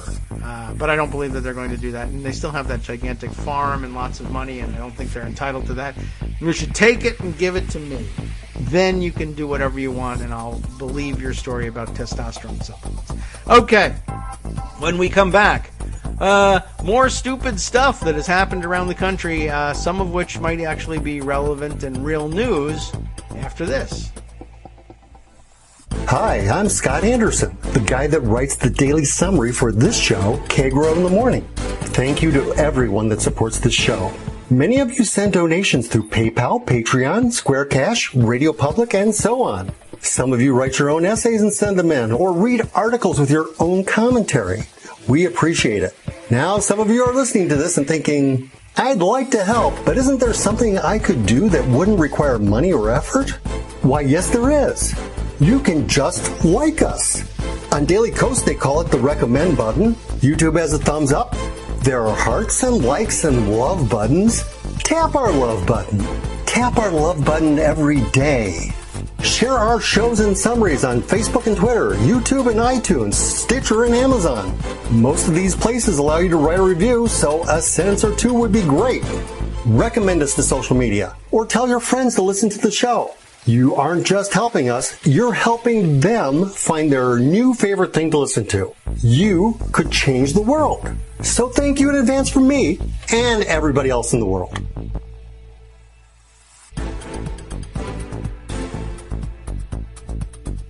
All right, welcome back now to the Kagro in the Morning Show here on Netroots Radio. I think I've found the tweet I needed in order to give you the audio of the weird lady who believed the thing about the litter boxes. Let me see if I can. I'm obsessed with being able to bring you the audio for this, just so that you can hear it for yourself. Let's see. This version of the video being circulated by the Libs of TikTok Twitter account. An independent journalist bringing you the news from TikTok. All videos belong to their respective owners, of course, but I guess this is supposed to be, I don't know whether this is, supposed to be dunking on liberals or whether it's a joke account of, fake conservative pretending to be the kind of person that believes this stuff. I don't know from what perspective they're bringing you the video, but the video is the video. Nothing much we can do about that. Let's see if we can't bring it up here and turn on the sound. All right, let's roll it.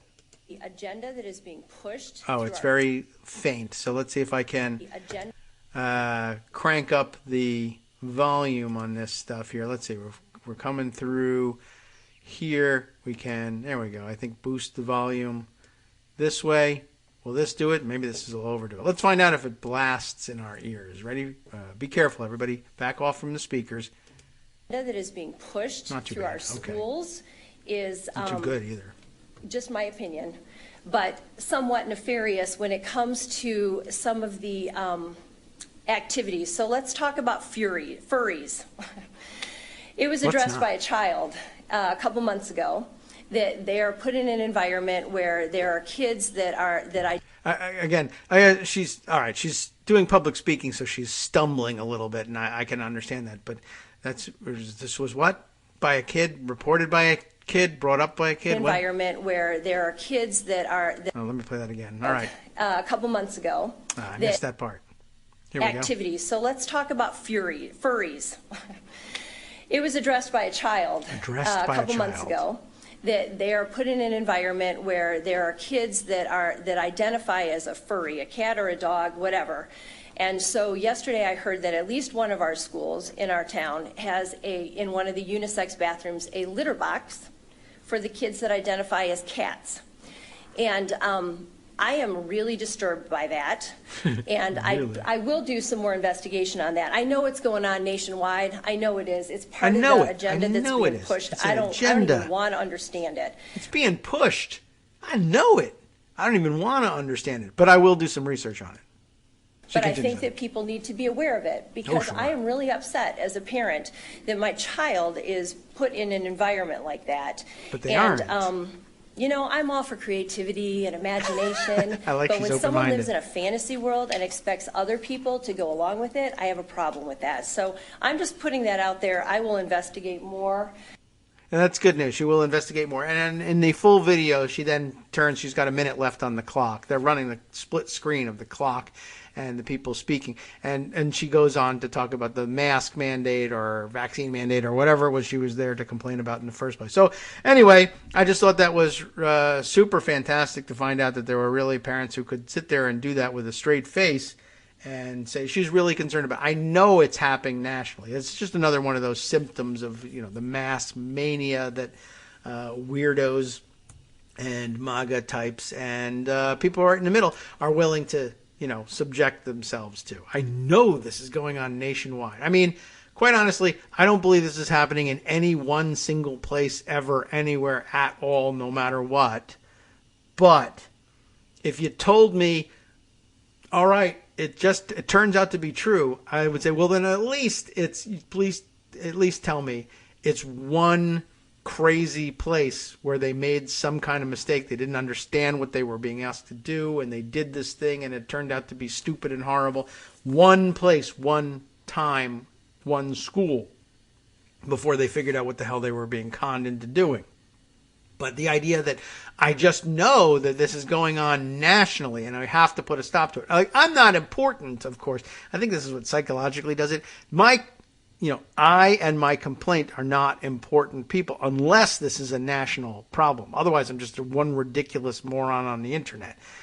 But, you know, it's not enough to be just about the one school that's happening in here, and it isn't even happening. But anyway, I think your kid might, if your kid told you this, your kid might be out of their mind. Or they're just a kid and you shouldn't be listening to them about stuff like this. All right, let me throw something out there that will take us in a slightly different direction. Maybe redeem America in some fashion and address some of what Greg brought up at the top of the show. I want to offer up this piece from the New Republic by who? Scroll down. I'm looking. Where do they put their bylines in this thing? Right up at the top. Rachel Cohen provides this from yesterday in the New Republic. The bogus claim that school closures will doom Democrats. Ooh, good. I've been waiting for someone to write this piece, and we've sort of been hinting at it by pointing out, hey, you know, schools aren't really closing at all anyway. The problem is that they have lots of COVID in them, and the teachers and staffers and students are all sick, but that's happening because the schools aren't closing. They're opening where people are going and trading germs and giving one another COVID. And then when they do close, they're closing because they have too much COVID among the staff to stay open. So it's not, you know, once again, you know, oh, we got to reopen the schools. Nobody is preventatively closing their schools at this point. They're closing because they have staffing shortages. I'm sure there are some places that actually are sensible and are saying, well, the next school over, the next town over just closed because everybody's sick. We have a couple people sick. So before we get to the point where we have to close because too many staffers are sick, why don't we close in order to give sick staffers a chance to recover, and we reduce the circulation of the virus, and we don't get forced to close, and that way we can close for 5 or 6 days for people to recover rather than close for 2 weeks in order to get, you know, clear out the system of the rolling occurrences of people infecting and reinfecting. Anyway, the bogus claim that school closures will doom Democrats. Pundits are acting apocalyptic. Can't even act that way. Acting apocalyptic about pandemic education policy and the midterms. The evidence paints a far shakier picture. Ooh, evidence. Let's try some of that. If you've read any national news stories over the past few months about the political implications of pandemic-induced school closures, you've likely come across Brian Stryker's name. I don't think I have. Stryker. I don't know. Doesn't ring a bell, but anyway, he's become the go-to source for reporters and commentators, particularly those at the New York Times. The paper ran a Q&A with him in early December titled, "A Pollster's Warning to Democrats. We Have a Problem." Every pollster warns Democrats that. His work has been cited in subsequent op-eds in the New York Times and was featured prominently in a recent Times piece built around the idea that more Omicron-induced school closures urged by teachers' unions could spell disaster for Democrats next fall. He's just got the latest hit book version of Soccer Moms and Security Moms. He wants to be quoted, and it doesn't really matter that it happens to actually be detrimental to Democrats' political prospects to perpetuate this stupid rumor. It's getting him press, and then people are saying, I read in the New York Times that this was going to be a problem. Never mind that I read an interview with you saying it was going to be a problem. But you're supposed to be the expert in this. I'll hire you because you obviously know the way out of this because you were the first to identify the problem, even though that does not logically follow. But whatever. It's business. It's not supposed to be logical. On the basis of a survey Stryker's firm conducted of 500 Virginia voters where schools matter, the Times stated unequivocally that the polling showed that school disruptions were an important issue for swing voters who broke Republican, particularly suburban white women. Stryker, a partner at the Democratic polling firm Anzalone List Grove Research, I guess the three partners there, which, by the way, it is noted here, announced it would be changing its name, that's a good idea, to Impact Research last week, just in case you start looking for them, gained this prominence, or I guess really gained this prominence? Oh, I see. He gained this prominence following a widely circulated memo he and his colleague, Oren Savir, published in mid-November, which analyzed Republican Glenn Youngkin's victory in Virginia's gubernatorial election. The memo reported findings from an online focus group of 18 suburban Biden voters in Northern Virginia and the Richmond metro area, and states that while concerns over critical race theory, and that's enclosed in quotes, were a problem for voters, school closures were a bigger factor. Perhaps most ominously, their memo quoted a Biden voter who cast her ballot for Youngkin as saying her vote, quote, was against the party that closed the schools for so long last year. Democrats have plenty of reasons to fret about the upcoming midterm elections. While Joe Biden won by over 7 million votes nationally in 2020, Democrats were devastated down the ballot. The party failed to flip any of the dozen state legislative chambers it had targeted, and lost 13 seats in the U.S. House of Representatives.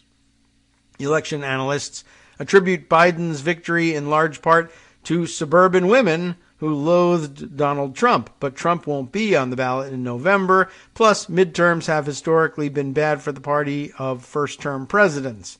Voters are concerned about inflation, and Joe Biden's approval rating hovers roughly at a troublingly low 40%. All the standard stuff that most people are reporting, whether or not it's true. Yet one much weaker midterm theory, curiously, has gained traction among the political elite, especially following the rise of the Omicron variant. The slow pace of school reopenings in the 2020-2021 school year, we're told, still represents a significant political liability for Democrats, one that could grow even worse as some school districts close temporarily this month due to COVID-19, which is why they were closed in the first place. But okay, whatever. Blaming teachers' unions and Democrats who ally with those unions is also part of this cautionary tale. Alexander Nazarian, a Yahoo News reporter, went so far as to call Chicago's teachers' strike this month a Reagan versus air traffic controllers moment.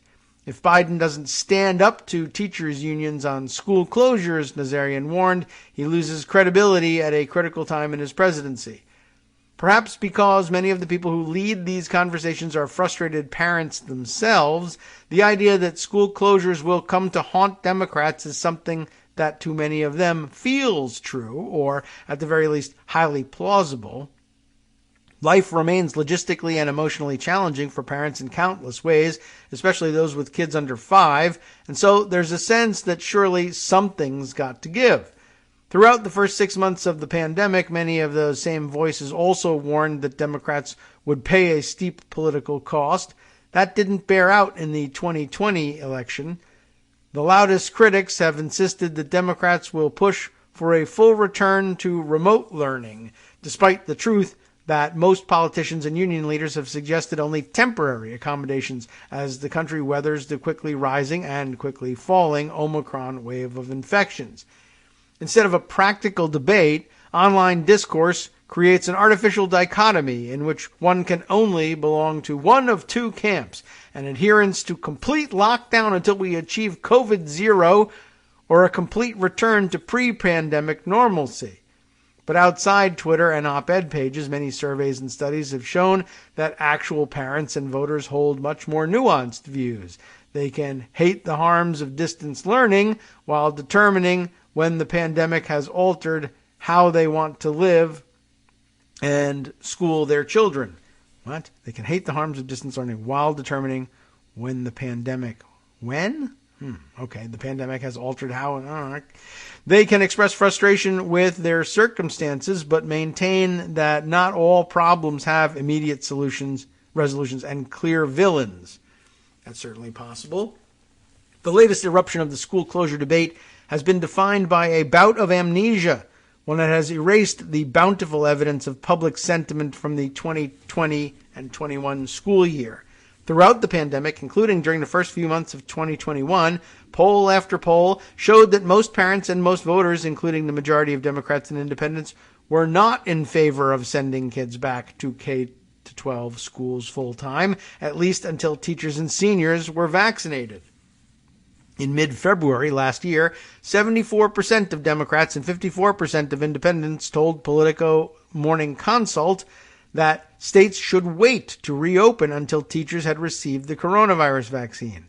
A separate Quinnipiac poll from the same time period found just 27% of adults thought schools were reopening too slowly, with 47% of adults saying they felt reopenings were taking place at the right pace, and 18% reporting schools were opening too quickly.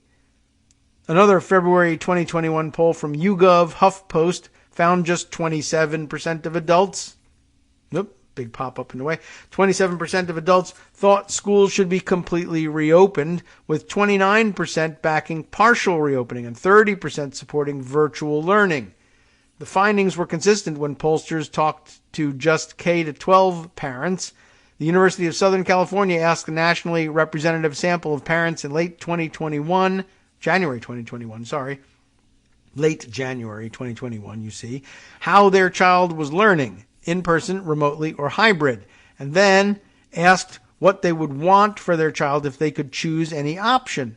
USC found that 75% of parents said their child was receiving the type of instruction they wanted.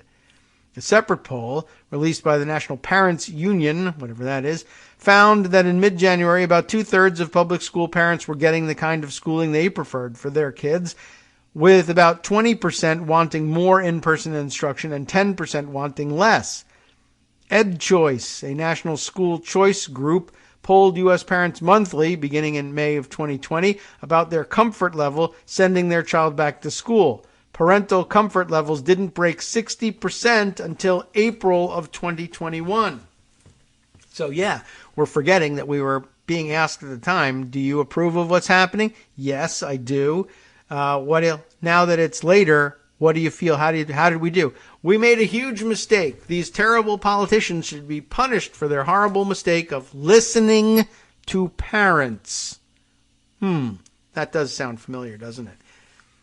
Well, this was all true despite millions of parents and voters expressing deep dissatisfaction with virtual learning, concerned about its toll on academic progress and children's emotional and social well-being. And here again, I remind you, as I did yesterday, by the way, that remote learning Pre-pandemic, remote learning was touted in Republican circles as this genius innovation that they could use to transfer kids to charter schools that would do it, or to private schools, or homeschoolers.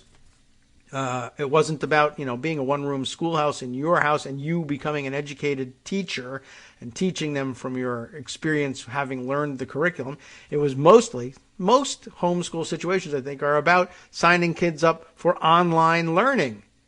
I took a look at homeschooling.com or some, major site it's a major site because it has that basic name. I don't know. Maybe it's a fringe site. But anyway, they offered, it just happened to be a site that I looked at for this purpose, to look at reviews of homeschooling curricula that you could buy in case you weren't an educator yourself but still wanted to educate your children at home.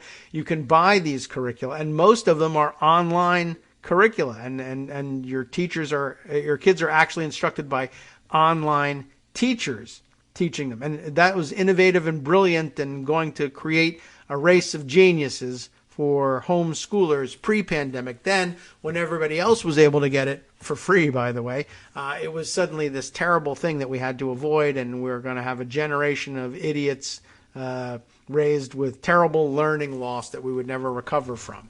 I don't know. I mean, maybe that's true, but then we just need to acknowledge that all of the people who are quote-unquote homeschooling or sending their kids to cyber charter schools are likely experiencing the same thing and will never catch up with their learning, except, how it is with gimmitarianism. That remote learning is awesome and brilliant, and your remote learning is terrible and horrible, and your kids are going to be dumb. Just, sorting it out for you. Anyway, so like we said, this was all, now people are all saying, oh, we should have been doing something different, even though at the time when we asked you, are you getting the kind of instruction you think your child should be getting right now, given the circumstances? The answers were all pretty much yes. 72% of voters told RMG Research last February that they saw in-person learning as better than virtual instruction. True. And 57% of parents told Yahoo and YouGov last January that they thought their child had fallen behind academically. They all have worries, but they all said this is the right thing to do at the same time. 64% of parents whose children were learning remotely in October of 2020 told Pew Research that they were concerned about their child maintaining friendships and social connections, compared to just 49% of parents whose kids were attending school in person. But it doesn't require any great intellectual leap to bridge these two divides. One could easily favor in-person learning in the abstract, hold real worries about the implications of virtual school, and yet still determine that remote learning is the right call at that time, given the risks of the pandemic. Individual families inevitably have different risk thresholds based on resources and other factors. Low-income Black and Latino families were more likely last year to prefer remote learning, even as studies showed those children suffered greater learning losses in subjects like math and reading from virtual school compared to their white peers.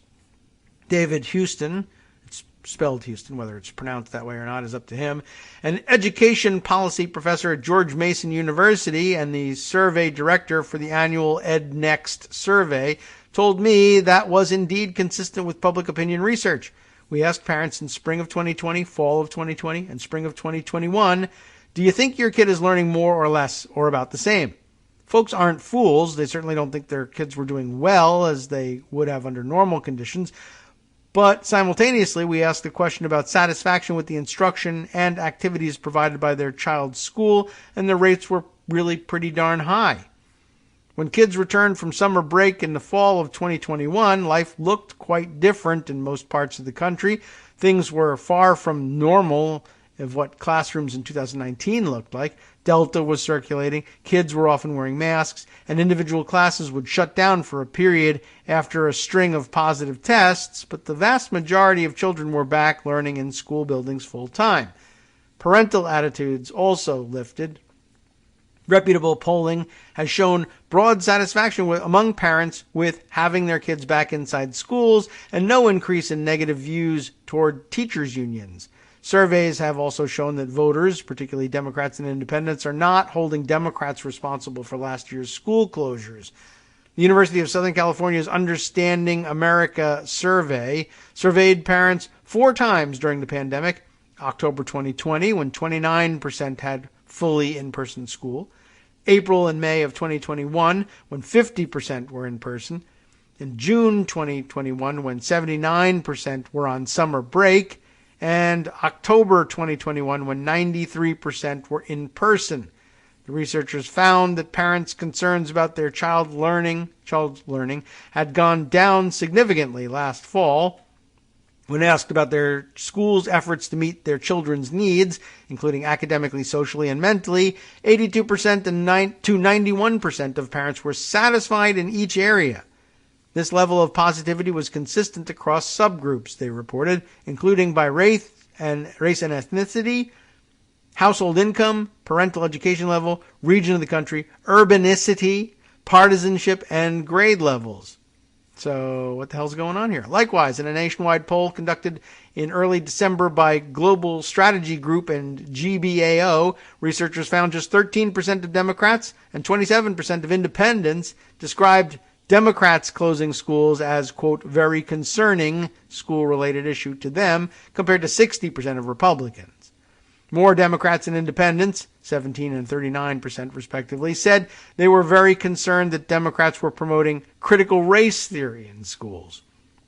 In a national survey of public school parents registered to vote conducted last month by Hart Research Associates and Lake Research Partners, pollsters found 78% of parents expressed satisfaction with their school's overall handling of the pandemic, and 83% reported satisfaction with their school's efforts to keep students and staff safe. Moreover, just 22% said they felt their school waited too long to resume in-person instruction, while 3/4 felt their school struck a good balance between safety and learning, 48%, or actually moved too quickly to reopen, 26%. Although repeated efforts to pit parents against teachers were never successful, the national conversation shifted back to the artificial construct once journalists and talking heads began analyzing how Republicans retook Virginia's governorship and gave New Jersey's Democratic Governor Phil Murphy a much more competitive re-election than anyone anticipated. The ALG survey and focus group provide useful insights. Focus groups, like the best journalism, can be particularly valuable for drawing out further hypotheses to test, but treating that research as dispositive is a mistake, particularly when other high-quality surveys have found evidence that conflicts with or complicates ALG's findings. Jeff Garin, a longtime Democratic pollster and president of Hart Research Associates, did some polling for Terry McAuliffe during the election, followed by an in-depth post-election survey of more than 2,400 Virginia voters after the election on behalf of the Democratic Governors Association. It's very clear that education was a dominant factor in driving the outcome of the race, but there's really no evidence that the question of school closures was an important part of that, he told me. Garin's research found that 9% of Biden voters switched to Glenn Youngkin in 2021, and that education was indeed a top-cited issue for this pivotal subset. But rather than school closures, Garin said, these people talked exclusively about Terry McAuliffe's comments surrounding parent involvement in school. In a late September gubernatorial debate, of course, McAuliffe declared, quote, "I'm not going to let parents come into schools and actually take books out and make their own decisions," adding, "I don't think parents should be telling schools what they should teach." They, of course, grabbed the second half of that and then began burning books as well, fulfilling the first half. Youngkin's campaign made those deeply unpopular remarks a centerpiece of his campaign in the closing weeks of the race, running ads and circulating petitions and flyers, stressing that, quote, "parents matter." Under the umbrella of parental involvement, Youngkin's campaign also leaned on other issues agitating parents, like mask and vaccine mandates, transgender rights, and racial equity initiatives. So a bit the catch-all, and just parents should control all of that stuff, even though they're dumb enough to believe the litter box story. Those are the parents they want controlling your kids' education, by the way. I think it's a bad idea. In the ALG memo, Stryker and Sevier argue that, yes, McAuliffe's gaffe resonated, but it really hit home because it played into existing frustrations parents had over school closures and feeling that Democrats didn't listen to parents when they kept the schools closed past any point of reason, which nobody was actually saying. Garin says his research showed no such thing.